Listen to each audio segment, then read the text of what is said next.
Okay korang, ni hasil dia. Ada ayam, ada salad, ada jagung, ada banyak lah kat dalam ni.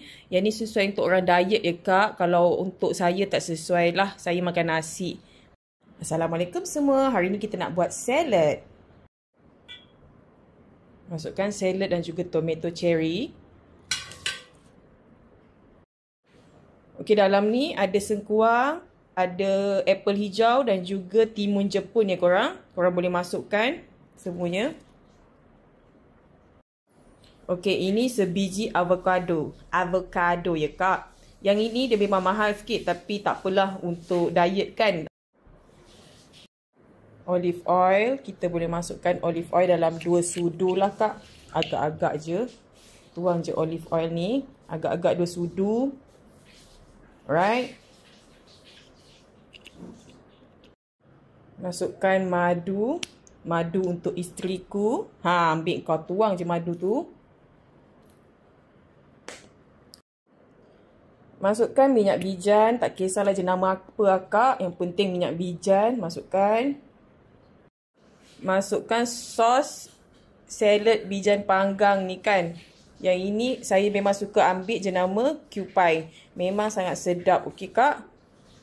Tuang je kak. Kita yang buat dekat oi. Okey, yang ini yang spicy punya tau. Sos salad pedas ni. Korang boleh. Ni jenama Kewpie juga. Korang boleh dapatkan kat kedai. Okey. Masukkan.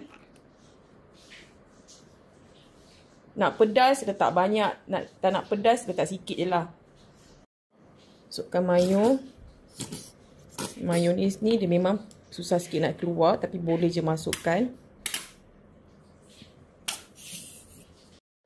Korang kacaukan dia. Bagi semua sebati.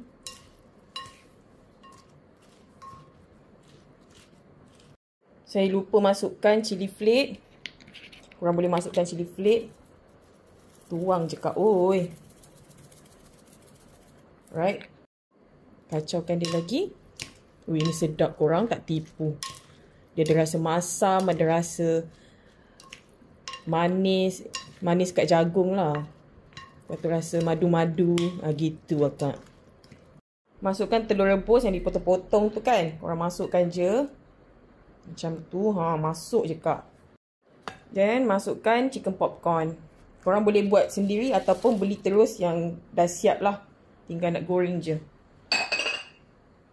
Kacau lagi kak. Okey, settle. Siap kak oi. Ni kalau makan menangis-nangis ya. Okey korang, ni hasil dia. Ada ayam, ada salad, ada jagung, ada banyak lah kat dalam ni. Yang ni sesuai untuk orang diet ya kak. Kalau untuk saya tak sesuai lah. Saya makan nasi. Okey, korang boleh cuba kat rumah. Selamat mencuba semua. Bye.